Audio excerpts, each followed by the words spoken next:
দিলু ভাই ভাই দেশের যে ফিরিস্তি ভাই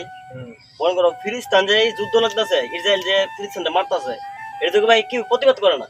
ঠিক কথা কইছ আসলে তো কথাটা হ্যাঁ এ পর্যন্ত কেউ এটা কোনো প্রতিবাদ করতেছে না প্রতিবাদ তো করে না। আসলে বাংলাদেশের দেখার মানুষ দরকার তো ভাই। অবশ্যই দেখার দরকার বাংলাদেশের মানুষ আমরা কিভাবে বয়ে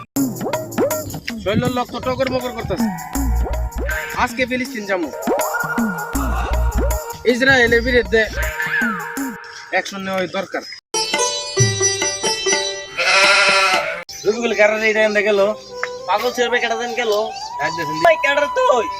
ঠিক আছে ভাই ডাক পারছে এসে ডান কে দিতেছো এই দুই রায়ের মধ্যে তুমি কই যাইতেছো দিনের বেলা ইসরায়েল দেখছেন না ফিলিস্তিনের লোক আক্রমণ করলো আক্রমণ করতেছি এটার লেগে কি পদক্ষেপ নেওয়া দরকার তুমি কি করবা আমরা বাংলাদেশের মধ্যে তো কোনো অস্ত্রই নাই আমরা তো এটা নিয়ে গবেষণা করতেছি। তাই গবেষণা করতেছেন দিকে যাইতেছি তুমি মিসাইল ভাবে কই তুমি মিসাইল মারবা যাইতেছো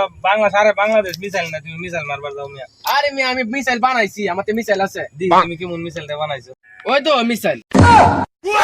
জায়গা পোলা মানে কুয়া দিয়ে এটা মিসাইল মারবা যাইতেছো পাগল নি পাগল কি পুরা পাগল চল চল